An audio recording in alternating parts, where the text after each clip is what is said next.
Hello student, welcome back to my channel Akash lecture. Student, अगर आप हिंदी का पेपर देने गए और हिंदी के पेपर में अगर आप लोगों को कुछ भी नहीं आ रहा तो हिंदी के पेपर को आप कैसे पास करोगे। मेरे प्यारों चो आज की इस वीडियो में यही बताने वाला हूं कि हिंदी के पेपर को आप कैसे पास करोगे। अगर आपकी तैयारी मेरे प्यारों चो 0% है, अभी तक किसी कारणवश अगर आप तैयारी नहीं कर पाए और डायरेक्ट आप एग्जाम हॉल में चले गए हो, तो एग्जाम हॉल में जाने के बाद जैसे ही हिंदी का पेपर आपके सामने आया, आपको उसमें से कुछ भी नहीं आ रहा है, तो आप हिंदी के पेपर को कैसे पास कर पाओगे। और यह पेपर 100 नंबर का है, तो 100 में मेरे प्यारों को कम से कम आप 70 से लेकर 75 नंबर कैसे लाओगे, आज की इस वीडियो में यही बताने वाला हूं।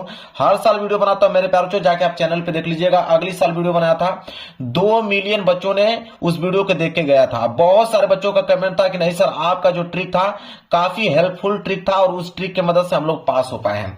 और फिर से यही बात बताना फिर से चाहूंगा कि यह ट्रिक वही लड़का लगाएगा जिसके तैयारी 0% है, जो कुछ भी नहीं लिख सकता है, वह इस ट्रिक की मदद से मेरे प्यारों को 70 से लेकर 75 नंबर आसानी से गेन कर सकता है। मेरे प्यारों को चाहे आप क्लास 10th में हो चाहे आप क्लास 12th में हो, दोनों विद्यार्थियों के लिए यह वीडियो सबसे ज्यादा इंपॉर्टेंट है। और यह पेपर है मेरे पास, देख पा रहे 2026 का, वो भी सामान्य हिंदी का पेपर है, क्लास 12th का पेपर है। और क्लास 12th के पेपर को मैं यहाँ पे खुद बोर्ड एग्जाम की कॉपी पे सॉल्व करके दिखाने वाला हूं, पूरा का पूरा क्वेश्चन, बिना कुछ पढ़े बिना कुछ याद किए, केवल व केवल ट्रिक से। मेरे प्यारों को देखिए, यहां पे 2 कैटेगरी के प्रश्न आपके पास बनेंगे। एक आएगा आपका ऑब्जेक्टिव, एक आएगा सब्जेक्टिव। दोनों का ट्रिक बताऊंगा, ऑब्जेक्टिव का भी बताऊंगा, साथ ही साथ सब्जेक्टिव का भी ट्रिक बताने वाला हूं। देखिए, अगर हिंदी के पेपर की अगर हम बात करें, थोड़ा आप समझ लीजिए, तो हिंदी का पेपर मेरे प्यारों को 2 कैटेगरी में बन के आता है। 2 कैटेगरी में बन के आता है, एक आता है आपका सब्जेक्टिव और एक आता है आपका ऑब्जेक्टिव प्रश्न। तो पहले हम ऑब्जेक्टिव प्रश्न देख लेते हैं, इसके बाद हम सब्जेक्टिव प्रश्न पे जिक्र करेंगे। तो देखिए, सबसे पहले ऑब्जेक्टिव क्वेश्चन को बोलते हैं हम लोग MCQ question, multiple choice question. इसका ट्रिक क्या होता है उसको ध्यान से आपको समझना है। रूल नंबर फर्स्ट क्या कहता है मेरे प्यारों, और यह जो है जेन्युइन ट्रिक है मेरे प्यारों, 100% यह ट्रिक मेरे प्यारों आपके एग्जाम में काम करेगा। कह रहा है पहला ट्रिक ये है मेरे प्यारे बच्चों कि आपके पास 4 ऑप्शन रहेंगे, ए और ऑप्शन बी और ऑप्शन सी और ऑप्शन डी, और इन्हीं चारों ऑप्शनों में से कोई ना कोई एक ऑप्शन सही होगा। तो रूल नंबर फर्स्ट ये कहता है कि अगर इन चारों ऑप्शनों में से कोई भी अगर ऑप्शन आपको दिखे कि इनमें से सभी चारों ऑप्शन में से कोई भी एक ऑप्शन आपको दिखे कि इनमें से सभी, तो आप यकीन मान के चलिए कि वही वाला ऑप्शन बिल्कुल आप लोगों का करेक्ट होगा। अगर इन चारों ऑप्शन में से कोई एक ऑप्शन इनमें से सभी दिख गया, तो मेरे प्यारों को 95% आप इसको करेक्ट मान के चलिए कि वो वाला ऑप्शन आपका बिल्कुल करेक्ट आंसर होगा। इसके बाद देखिए रूल नंबर सेकंड मेरे प्यारों, रूल नंबर सेकंड क्या कहता है कि अगर इन चारों ऑप्शनों में से अगर कोई भी ऑप्शन आपको दिखे कि इनमें से कोई नहीं, अगर इन चारों ऑप्शनों में से कोई भी एक ऑप्शन दिखे कि इनमें से कोई नहीं, तो मेरे प्यारों आपको पूरा का पूरा उसी वाले ऑप्शन पे क्लिक करके आना है। ये भी आपका 95% बिल्कुल करेक्ट है कि वो वाला ऑप्शन बिल्कुल सही होगा। ये रूल नंबर सेकेंड है। रूल नंबर थर्ड ये कहता है मेरे प्यारों कि अगर इन चारों ऑप्शनों में से कोई ऑप्शन अगर ये दिखे कि ए व 2, मतलब पहला और दूसरा ऑप्शन दोनों सही हैं, ठीक है, तो इस वाले ऑप्शन पे आप लोगों को क्लिक करना है। या तो इसमें से एक प्रश्न और बनता है कि पहला वह ऑप्शन तीसरा यह सही है, तो मेरे प्यारों ये वाला ऑप्शन पे आप लोगों को क्लिक करके जाना है। अगर इन चारों ऑप्शनों में से, जो ट्रिक बता रहा हूं, अगर इन चारों ऑप्शनों में से कोई भी इस प्रकार का ऑप्शन दिखे तो उस वाले ऑप्शन पे आप लोगों को क्लिक करके आना है। और मेरे प्यारे बच्चों एक चौथा ट्रिक आप लोगों को बताता हूं कि अलग टाइप के क्वेश्चन, ठीक है, अगर अलग टाइप के मेरे प्यारे कोई ऑप्शन दिखे, अलग टाइप के, अगर इन चारों ऑप्शनों में से कोई ऑप्शन अगर आपको अलग टाइप दिखे, समझ रहे हैं, तो आपको अलग टाइप का जो भी ऑप्शन दिख रहा होगा उस वाले ऑप्शन पे आप लोगों को क्लिक करके आना है। अब मेरे प्यारों को जो ट्रिक बताने वाला हूं, रूल नंबर 5, यह सबसे इंपॉर्टेंट ट्रिक है और यह ट्रिक मेरे प्यारे बच्चों हर एक ऑप्शन पे लागू होगा। वो यह है कि अगर चारों ऑप्शन अलग आ जाए, ऑप्शन ए अलग हो, ऑप्शन बी अलग हो, ऑप्शन सी अलग हो, ऑप्शन डी अलग हो, अगर चारों के चारों ऑप्शन अलग हो और इनमें से कुछ भी ऑप्शन न रहे, तब क्या करेंगे हम, तब वहां पे मेरे प्यारों हम लोग लगाएंगे तुक्का वाला ट्रिक। क्या लगाएंगे, तुक्का का ट्रिक लगाएंगे। और तुक्का वाला ट्रिक ये कहता है मेरे प्यारे बच्चों कि या तो ऑप्शन ए पे लगाइए या तो ऑप्शन सी पे लगाइए मेरे प्यारे बच्चों, ऑप्शन ए और ऑप्शन सी। अब यहीं पे मेरे प्यारे बच्चों दिमाग आपको लगाना है, यहाँ पे क्लास 10th वालों के लिए अलग ट्रिक हो जाती है और क्लास 12th वालों के लिए अलग ट्रिक हो जाती है। क्लास 12th वाले बच्चे जब चारों ऑप्शन अलग हो तो क्लास 12th वाले बच्चों को ऑप्शन बी और ऑप्शन सी पे, ऑप्शन बी और ऑप्शन सी पे मेरे प्यारे बच्चों वहां पे क्लिक करना है, या तो ऑप्शन बी या तो ऑप्शन सी। और क्लास 10th वाले बच्चे ध्यान दें, या तो ऑप्शन ए या तो ऑप्शन सी पे क्लिक करके आना है। तो क्लास 10th वाले बच्चे जब हिंदी का पेपर देने जाएंगे तो उनमें जो वो विकल्पीय प्रश्न आएगा तुक्का लगाने का, तो या तो ऑप्शन ए पे लगाएंगे या तो ऑप्शन सी पे लगाएंगे। और क्लास 12th वाले बच्चे या तो ऑप्शन बी पे लगाएंगे या तो ऑप्शन सी पे लगाएंगे। इस बात को नोट कर लेना मेरे प्यारे बच्चों, यह एक जेन्युइन मेरे प्यारे बच्चों ये ट्रिक है मेरे प्यारे बच्चों, किसी भी सब्जेक्ट में काम करेगा ये ट्रिक। यह है ऑब्जेक्टिव प्रश्न का। अब हम बात करेंगे सब्जेक्टिव प्रश्न का। और ये जो पेपर आप लोगों के सामने में दिखाया हूं इसको पूरा का पूरा सॉल्व करके एक एक प्रश्न का मैं ट्रिक आपको बताऊंगा कि कोई भी प्रश्न आ जाएगा तो उसमें कौन सा ट्रिक काम करेगा। देखिए बहुविकल्पीय प्रश्न यहाँ पे हो जाता है मेरे प्यारे बच्चों समाप्त, और यहां से होगा आप लोगों के सब्जेक्टिव प्रश्न। ठीक है, अब यहां से मैं आपको पूरा एक एक प्रश्न को मैं सॉल्व करके दिखाने वाला हूं। चलिए मेरे प्यारे बच्चों देखिए, प्रश्न तीसरा अगर आपको करना है तो करने का तरीका समझ लीजिए कि किस प्रकार लिखोगे कि एग्जामिनर को मालूम चले कि बिल्कुल करेक्ट लिखा है। तो तीसरा प्रश्न अगर आपको करना है तो मेरे प्यारे बच्चों आपको हेडिंग डालनी पड़ेगी। हेडिंग में आपका रहेगा प्रश्न उत्तर संख्या तीसरा। ठीक है, अगर तीसरा प्रश्न कर रहे हो तो आप लिखोगे मेरे प्यारे बच्चों कि प्रश्न उत्तर संख्या तीसरा। हेडिंग आपकी बिल्कुल सही सही होनी चाहिए और अच्छी राइटिंग में होनी चाहिए। तो प्रश्न उत्तर संख्या तीसरा मैंने यहां पे डाल दिया, ध्यान दीजिएगा। अब इसमें मेरे प्यारे बच्चों आपको करना है कि स्केल की सहायता से इसके नीचे आप लोगों को कर देना है अंडरलाइनिंग। हर एक प्रश्न का ट्रिक बताऊंगा मेरे प्यारे बच्चों, कोई भी प्रश्न छोड़ने वाला नहीं, इस बात को आप नोट कर लीजिए। अब यहाँ पे स्केल की सहायता से अंडरलाइन आपने कर लिया। तीसरा प्रश्न यह है कि दिए गए गद्यांश पर आधारित निम्नलिखित प्रश्न के उत्तर दीजिए। अब ये गद्यांश 10 नंबर का है और क्लास 10th वाले बच्चे आप में गद्यांश 6 नंबर का रहेगा। और गद्यांश का जो मैं ट्रिक बताऊंगा वो दोनों में काम करेगा, चाहे आप क्लास 10th का गद्यांश सॉल्व कर रहे हो चाहे आप क्लास 12th का गद्यांश सॉल्व कर रहे हो, दोनों में ट्रिक काम करेगा मेरे प्यारे बच्चों, क्योंकि गद्यांश सॉल्व करने का एक ही तरीका होता है। कौन सा, समझिए। अब मेरे प्यारे बच्चों इसमें दो गद्यांश दिया है, या तो आप ऊपर वाला कर लीजिए, ऊपर वाला नहीं करना चाहते हैं तो अथवा करके दिया है नीचे वाला कर लीजिए। अब दोनों में से कोई एक ही आपको सॉल्व करना है। अब आप पे डिपेंड करता है कि ऊपर वाला सॉल्व करना चाहते हैं या नीचे वाला। अगर ऊपर वाला सॉल्व करना चाहते हैं तो उसके लिए आपको संकेत लिखना पड़ेगा, चाहे ऊपर वाला कर रहे हो चाहे नीचे वाला, संकेत दोनों में कंपलसरी है। अब बहुत सारे बच्चों के दिमाग में आएगा कि संकेत क्या होता है, समझिए। संकेत लिखना काफी कंपलसरी मेरे प्यारे बच्चों। संकेत कैसे लिखा जाता है उसको समझिए। संकेत लिखकर इसके नीचे अंडरलाइन कर देना, ये हेडिंग हो गया। संकेत लिखने का तरीका ये होता है मेरे प्यारे बच्चों, जैसे मान के चलिए कि यह वाला गद्यांश आप कर रहे हो तो संकेत लिखने का यह तरीका है कि शुरू के कुछ लाइन लिखो, जैसे मातृभूमि पर निवास, यहां तक लिख लिया। इसके बाद डॉट डॉट डॉट करते जाइए, लास्ट लाइन क्या है, पुत्र है, उसको लिखना है। जैसे मैं भी लिख के दिखाऊंगा भी, और भी ब्लैक पेन से लिखना है, इस बात को ध्यान रखिएगा। तो क्या था, मातृभूमि पर, तो यहां पर लिखिएगा आप लोग कि मातृ भूमि पर निवास, मातृभूमि पर निवास। इसके बाद डॉट डॉट करना है और लास्ट की लाइन लिखना है। लास्ट लाइन क्या था कि पुत्र है, लास्ट की लाइन है मेरे प्यारे बच्चों कि पुत्र है, तो पुत्र है, इसके बाद खड़ी पाई। अब इससे एग्जामिनर को मालूम चल जाएगा कि आपने कौन सा गद्यांश किया है, ऊपर वाला किया है या नीचे वाला किया है, संकेत से वो समझ जाएगा। अब यहाँ पे गद्यांश को आपको पढ़ लेना है एक बार अच्छी तरीके से। गद्यांश को पढ़ने के बाद इसके नीचे 5 प्रश्न है। क्लास 10th में 3 प्रश्न रहेगा, ये क्लास 12th का पेपर है, इसमें 5 प्रश्न है। इसमें भी 2 के हिसाब से 6 नंबर मिलता है और इसमें 2 के हिसाब से 10 नंबर मिलता है। तो देखिए 10 नंबर का है क्योंकि क्लास 12th का पेपर है, और क्लास 10th में 6 नंबर का रहेगा क्योंकि उसमें 3 प्रश्न होते हैं। अब 5 प्रश्नों को सॉल्व करना है। पहला है कि पाठ का शीर्षक और लेखक का नाम लिखिए। तो पाठ उसका शीर्षक और लेखक का नाम लिखिए, उसे हम लोग बोलते हैं संदर्भ।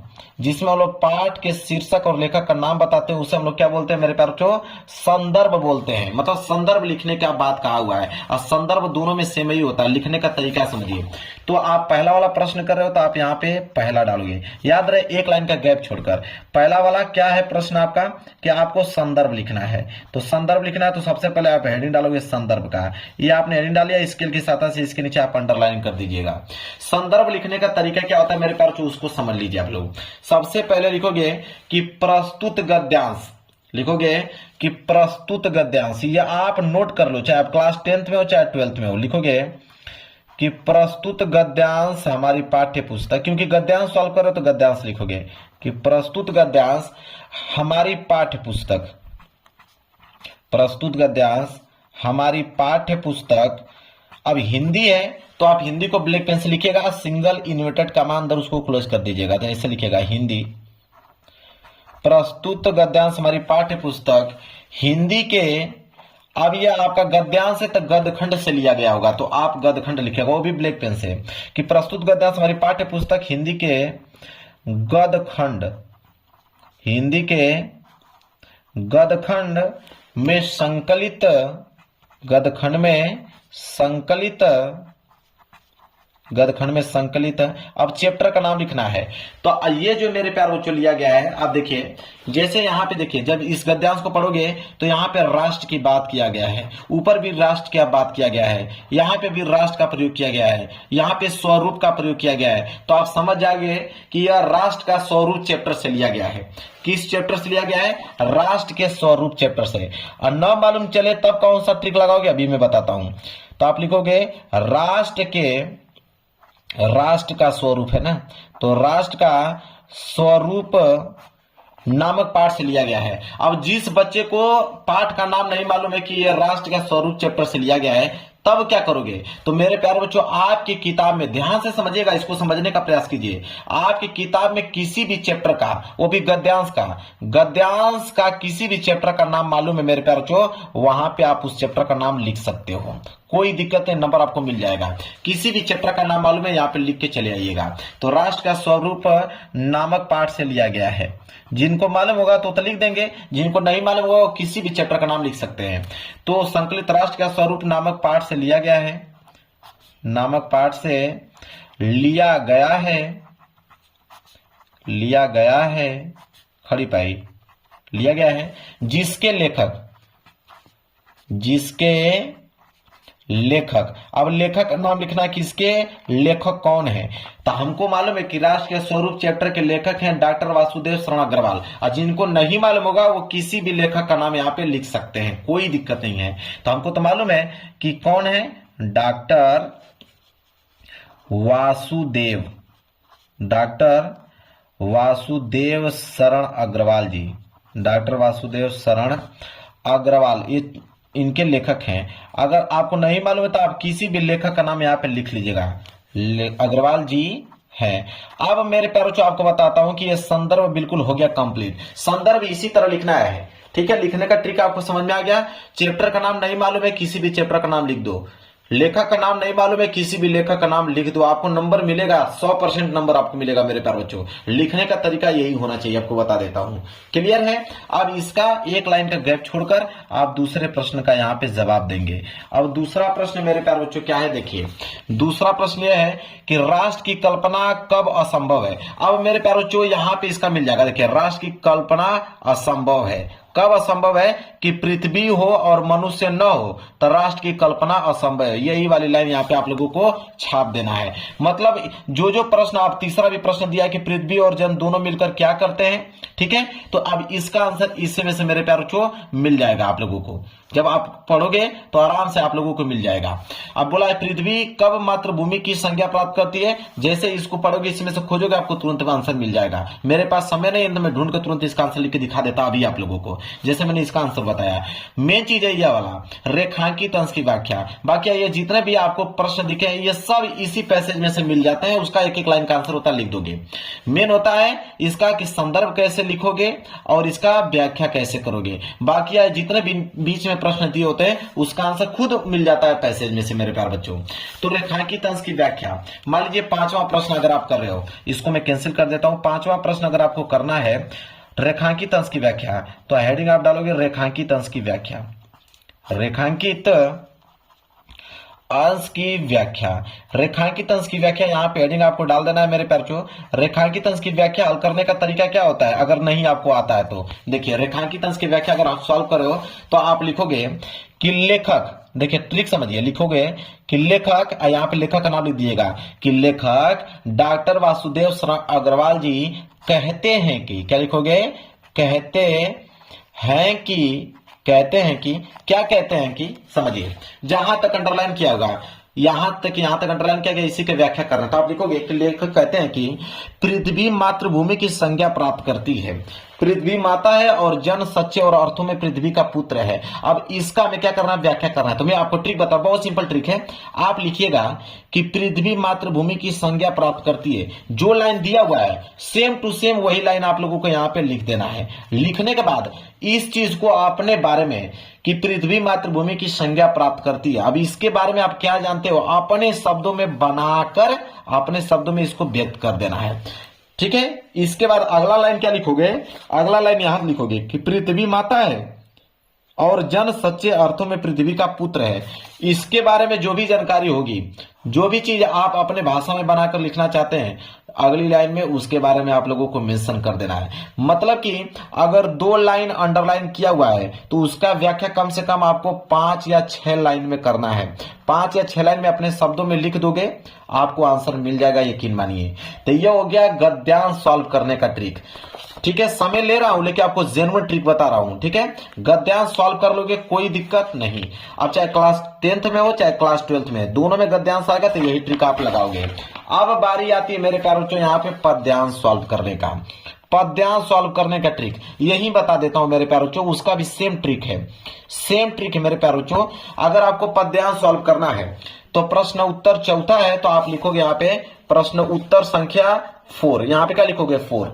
इसके बाद संकेत लिखोगे कि आप यह वाला कर रहे हो कि आपको पीछे अथवा करके दिया है यह वाला कर रहे हो, वो संकेत से मालूम चल जाएगा। मान लीजिए यह वाला कर रहे हो, संकेत लिखना है तो तुम मानसहीन, शुरू को लाइन यहां पे लिख दोगे, डॉट डॉट करते जाओगे, लास्ट की लाइन क्या है कि संस्कृति समासीन, इसको यहां पे लिख दोगे। ये संकेत का काम करेगा, जैसे यहां पे संकेत लिख दीजिएगा।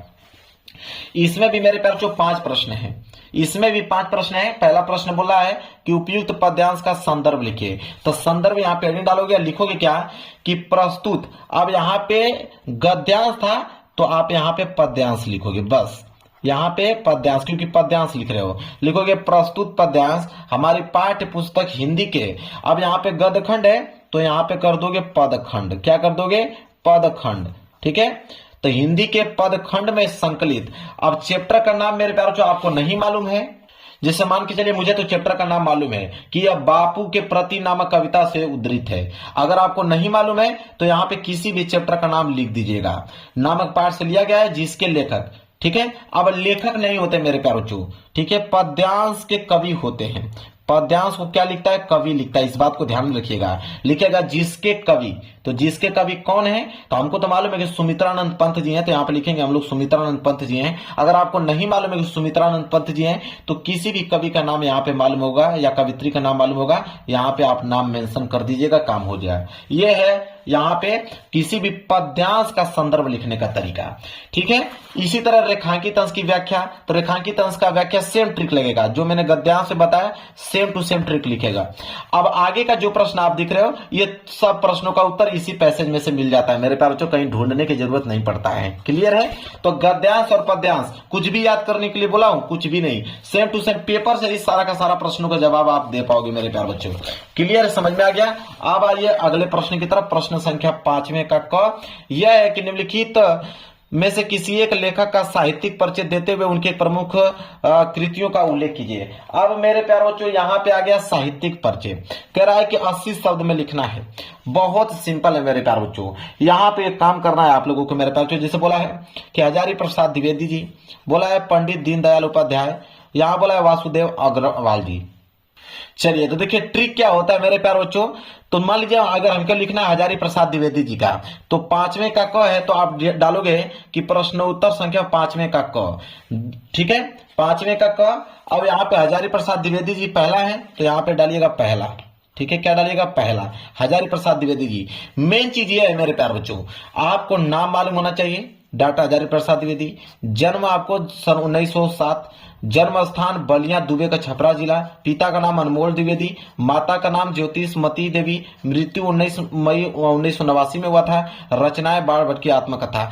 यह पॉइंट अगर आपको याद हो गया, इसको बॉक्स में बनाकर घेर देना है। इतना पॉइंट याद हो गया, आगे का मेरे प्यारों चो यहाँ पे जीवन परिचय डाल के लिखना चालू कर दीजिएगा यहीं से कि डॉक्टर हजारी प्रसाद द्विवेदी का जन्म सन 1907 ईस्वी में दुबे के छपरा नामक गांव में हुआ था, ठीक है, और उनके पिता का नाम अनमोल द्विवेदी तथा माता का नाम ज्योतिषमती देवी था, ज्योतिषमयी था।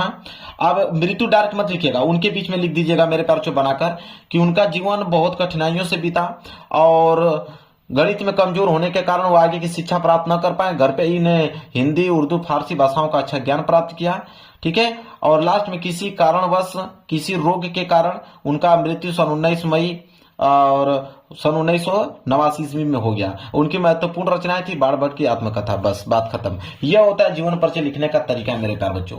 मेन टॉपिक या संक्षिप्त परिचय याद होना चाहिए, इसी तरह आप लोगों को लिखना है। समझ में आ गया? चलिए इसको भी साइड कर देता हूं। इसी तरह मेरे प्यारे बच्चों कवि का साहित्यिक परिचय आएगा, सेम टू सेम वही ट्रिक लगाना जो मैंने अभी जस्ट बताया। किसी का भी लिख रहे हो, मान लीजिए शंकर प्रसाद जी का लिख रहे हो तो आपको वही ट्रिक लगाना। मैं दिखा भी देता हूं आप लोगों को।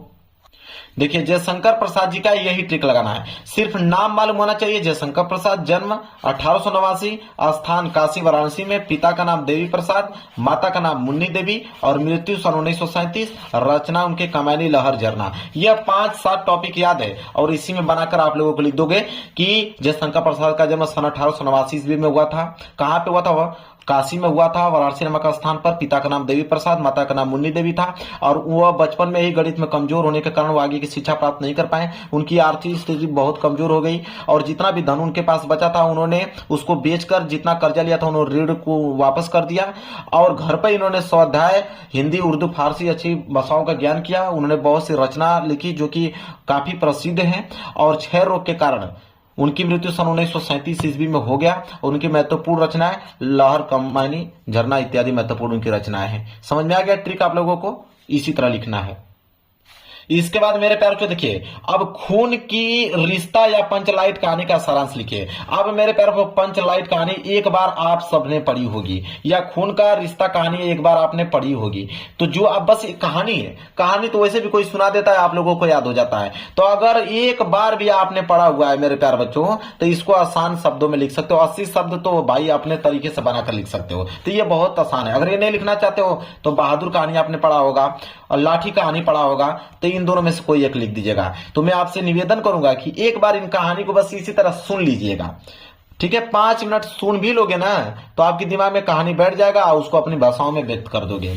इसके बाद है स्वपठित खंड काव्य के आधार पर किसी एक खंड के प्रश्न उत्तर दीजिए। अब खंड काव्य तो मेरे पास जो जिला वाइज आता है, तो सबसे पहला काम करना है कि इस वीडियो को देख रहे हो तो देखने के बाद अपने जिला का नाम पता करना कि आपके जिले का नाम क्या है।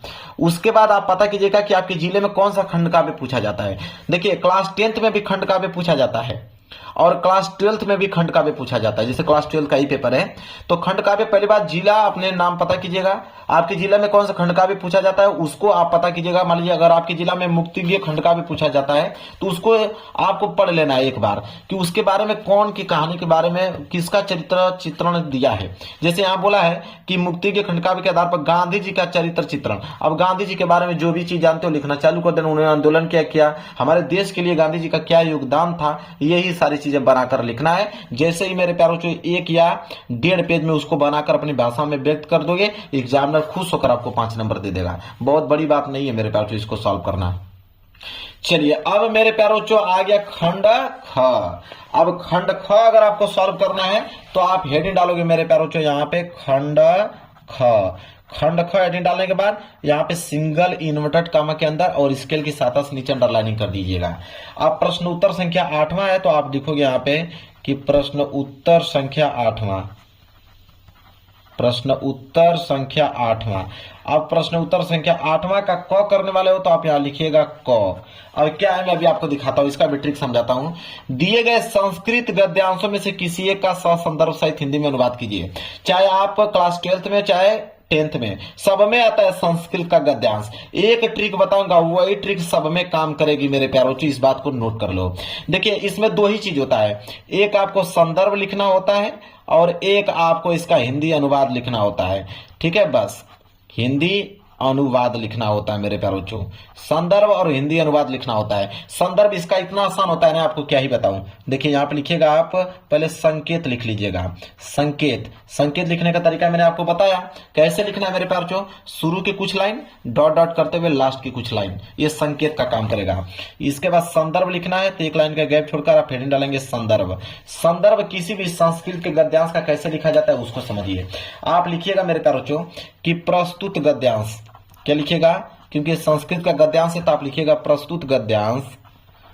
प्रस्तुत गद्यांश हमारी पाठ्य पुस्तक, प्रस्तुत गद्यांश हमारी पाठ्य पुस्तक। अब यहां पे संस्कृत लिया गया है, संस्कृत से, तो आप देखिए इंटर में जितने बच्चे होंगे, ठीक है, तो यहां पे लिखेंगे चाहे आप इंटर में हो चाहे आप क्लास 10th में हो। तो देखिए इंटर में तो चलता है संस्कृत दीर्घदर्शिका, तो आप लिखिएगा कि प्रस्तुत गद्यांश हमारी पाठ्य पुस्तक, और हाई स्कूल वाले बच्चे लिखेंगे संस्कृत खंड, ठीक है, और इंटर वाले बच्चे लिखेंगे कि संस्कृत दीर्घदर्शिका, संस्कृत दीर्घदर्शिका के।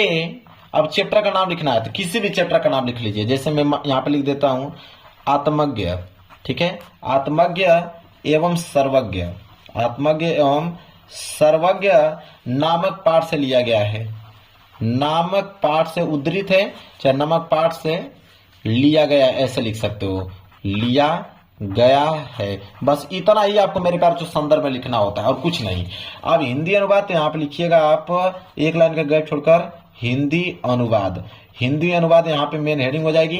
अब उसका जितना भी संस्कृत में दिया हुआ है इसका आपको हिंदी अनुवाद करना है। अब आपको कुछ भी समझ नहीं आएगा कि इसका मैं अनुवाद क्या करूं, कोई दिक्कत नहीं है। अनुवाद करने के लिए आप संस्कृत का ये गद्यांश देख रहे हो मेरे प्यारे बच्चों, ये संस्कृत का ये वाला गद्यांश है, बीच में से कहीं उठाकर मेरे प्यारे बच्चों, जैसे मान लीजिए यहाँ पे दूसरे शब्दों में या पूरी लाइन, ये पूरी लाइन देख रहे हो ना, यहां से लेकर, और मैं पीछे और दिखा देता हूं मेरे प्यारे बच्चों, जहां तक दिया है, ठीक है, यहां तक, इसका पूरा का पूरा आप लोगों की सेम टू सेम यही वाली चीजें जो है आपको वहां पे छाप देनी है मेरे प्यारों से हिंदी अनुवाद में। अगर आपको कुछ नहीं आ रहा है तो वो ट्रिक आप लगा सकते हो और अपने तरीके से भी कुछ बना कर लिख देना कि कम से कम 7 से लेकर 8 लाइन तक आपका कंप्लीट हो जाए और एग्जामिनर सोचेगा कि आपने हिंदी अनुवाद लिखा है। आपको नंबर पूरा का पूरा मेरे प्यारे बच्चों आपको वो दे देगा, एक नंबर चा कभी नहीं काट सकता है।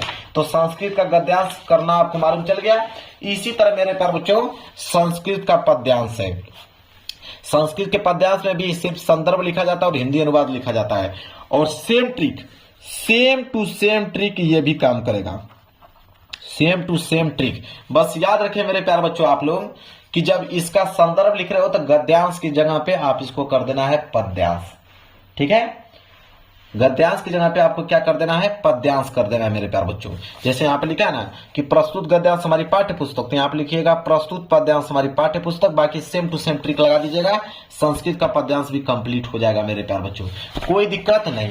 बाकी ये तो छोटी छोटी चीजें हैं, और मेन चीज किसमें परेशानी होता है, मेन चीज होता है मेरे प्यारे बच्चों, देखिए रस छंद अलंकार, ये तो आप लोग कर ही लोगे अपने से, कोई दिक्कत नहीं है। और ये आपका आता है ये वाला कि अपठित गद्यांश, अपठित गद्यांश आता है, ये बहुत ट्रिक सिंपल होता है। इसमें 3 प्रश्न होते हैं मेरे प्यारे बच्चों, और तीनों प्रश्नों के उत्तर जैसे ये पढ़ोगे इसका आंसर इसी में से मिल जाएगा। ठीक है। जैसे बोला है यहाँ पे मेरे प्यारे बच्चों कि जीवन का परम उद्देश्य क्या है, तो आप यहाँ बढ़ोगे ना कि आचरण का विकास जीवन का परम उद्देश्य है। लो आंसर मिल गया, ये पहला ही आंसर यहाँ पे क्या हो गया कि आचरण का विकास जीवन का परम उद्देश्य है। यही पूछा ना कि जीवन का परम उद्देश्य क्या है, तो आप लिखोगे कि आचरण का विकास ही जीवन का परम उद्देश्य है। फिर आचरण के विकास के संबंध में क्या विचार आवश्यक है। ठीक है।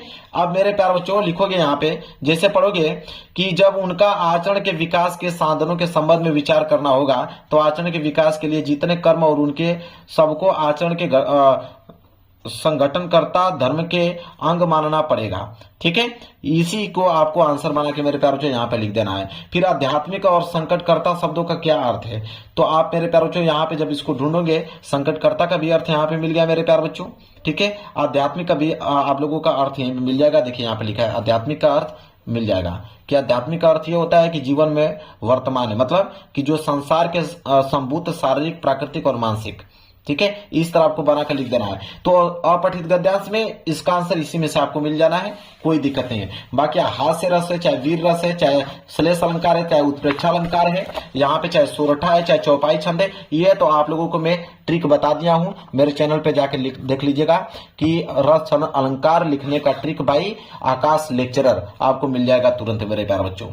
अब बात करें अगर हम, तो यहाँ पे पत्र लेखन की बात करें, पत्र लेखन बहुत ही ज्यादा सिंपल होता है। मैं इसका ट्रिक आप लोगों को बताता हूं। जैसे मान लीजिए बोला है कि अपने नगर में संक्रामक बीमारियों को रोकथाम के संबंध में स्थानीय निकाय के अधिकारी को एक पत्र लिखिए। ठीक है। देखिए पत्र लेखन सबसे आसान होता है, 6 नंबर फ्री में आपको मिल जाएगा। प्रश्न उत्तर संख्या 13 है, तो आप हेडिंग डालिएगा यहाँ पे प्रश्न उत्तर संख्या 13 लिखिएगा, प्रश्न उत्तर संख्या 13, प्रश्न उत्तर संख्या 13 स्केल की सहायता से अंडरलाइन कर लीजिएगा। अब मेरे प्यारे बच्चों देखिए कैसे लिखोगे। सबसे पहले मेरे प्यारे बच्चों किसको लिख रहे थे, अपने नगर में संक्रामक बीमारियों की रोकथाम के संबंध में स्थानीय निकाय के जो अधिकारी उनको पत्र, तो अधिकारी को पत्र लिख रहे हो तो अधिकारी का एड्रेस आपको लिखना पड़ेगा। ठीक है। यहाँ पे मेरे प्यारे बच्चे सबसे पहले लिखिएगा, मैं बता देता हूं, यहां से स्टार्ट कीजिएगा। सबसे पहले आप लिखिए सेवा में। ठीक है। लिखिए मेरे प्यारे बच्चों यहाँ पे सेवा में। ठीक है। सेवा में लिखने के बाद मेरे प्यारे बच्चों यहाँ पे कमा लगाइएगा, फिर लिखिएगा स्वास्थ्य अधिकारी, उनको लिख रहे हैं ना, तो आप लिखिएगा स्वास्थ्य अधिकारी, सेवा में स्वास्थ्य अधिकारी, फिर कमा लगाइए, फिर लिखिएगा नगर आयुक्त, नगर आयुक्त महोदय जी, नगर युक्त महोदय, फिर कमा लगाइएगा। नगर निगम है ना, तो आप लिखिएगा नगर निगम, क्योंकि नगर निगम के हैं, तो नगर निगम। अब उनका एड्रेस कहां पे भी है, मान लीजिए मेरठ में है तो आप लिखिएगा मेरठ, मेरठ कहां पड़ता है, उत्तर प्रदेश में, तो आप लिखिएगा उत्तर प्रदेश, उत्तर प्रदेश, ये एड्रेस है मेरे प्यारे बच्चों। ठीक है। इसके बाद मेरे प्यारे बच्चों यहाँ पे लिखिएगा डेट, क्या लिखिएगा, दिनांक, कि किस डेट को यहाँ पे लिख रहे हो। दिनांक लिखने के बाद अगली हेडिंग रहेगी विषय, कि किसके बारे में लिख रहे हो मेरे प्यारे बच्चों, तो यहाँ पे किसके बारे में लिख रहे थे कि संक्रामक बीमारियों के रोकथाम के संबंध में, यहाँ पे लिखिएगा संक्रामक बीमारियों के रोकथाम के संबंध में हम लोग यह पत्र लिख रहे हैं। ठीक है। इसके बाद मेरे प्यारे बच्चों यहाँ पे लिखिएगा मान्यवर, क्या लिखेंगे कि मान्यवर। अब यहाँ से तो बिल्कुल आसान होता है, यहाँ पे क्या लिखिएगा, अपनी कहानी लिखिएगा कि आखिरकार गंदगी फैल रही है किसके कारण, तो यहाँ पे लिख दीजिएगा कि ऐसे लिख सकते हैं कि दुख के साथ कहना पड़ रहा है कि पिछले कुछ दिनों से हमारे नगर में चारों ओर जो है वो गंदगी फैली है, जिसके कारण नगरवासियों को काफी कष्ट हो रहा है। नगर में जहां तहां सड़कों पर गलियों में पानी बहता हुआ नजर आ रहा है, कूड़ा कचरा बहता हुआ नजर आ रहा है, जिससे पशुओं को मतलब वहां पे जमावट फैला हुआ है। चारों ओर फैली गंदगी के कारण पूरे नगर में मक्खियां और मच्छर फैल गए हैं और जिससे तरह तरह से बीमारियां फैलने का डर बना हुआ है। आपसे निवेदन है कि हमारे नगर में जल्दी से जल्दी साफ सफाई करवाएं ताकि नगरवासियों को, ठीक है, अच्छा जीवन, मतलब जो नरकीय जीवन है वो नरकीय जीवन जीने से क्या हो, छुटकारा मिल सके हमें। इतना लिखने के बाद लास्ट में यहाँ पे लिख दीजिएगा धन्यवाद, लास्ट में यहाँ पे लिख दीजिएगा धन्यवाद, और यहाँ पे प्रार्थी, मतलब प्रार्थी का नाम होना चाहिए यहाँ पे क ख ग, बस बात खत्म। अब इससे आसान तरीका कोई नहीं बताएगा, पत्र लेखन बहुत सिंपल है, नंबर उठ जाता है इसका। इसके बाद एक और बच गया आपका निबंध। तो निबंध में मेरे प्यारे याद रखिए, यहाँ पे आपके 5 निबंध है, इन 5 में से किसी एक विषय पे निबंध लिखना है। जब भी निबंध लिख रहे हो इस बात को ध्यान रखिएगा कि पहली हेडिंग होना चाहिए प्रस्तावना, इस बात को नोट कर लो, पहली हेडिंग प्रस्तावना होनी चाहिए और लास्ट की हेडिंग होना चाहिए उपसंहार। तो प्रस्तावना और उपसंहार, पहली हेडिंग प्रस्तावना होनी चाहिए, लास्ट हेडिंग उपसंहार, और बीच में कम से कम 5 या 6 हेडिंग बीच में होना चाहिए। ये बात बता देता हूं, क्योंकि 9 नंबर मिलता है। क्लास 12 वाले बच्चे 9 नंबर के लिए, क्लास 10th में 7 नंबर का निबंध पूछा जाता है, इस बात को ध्यान रखिएगा। तो 5 से लेकर 6 हेडिंग बीच में होना चाहिए, और पहली हेडिंग प्रस्तावना और लास्ट हेडिंग उपसंहार होना चाहिए। इतना काम अगर आपने कर दिया तो आपको निबंध पे पूरे 9 के 9 नंबर मिलने वाले हैं। अब मेरे पास ये पेपर हो गया बिल्कुल समाप्त।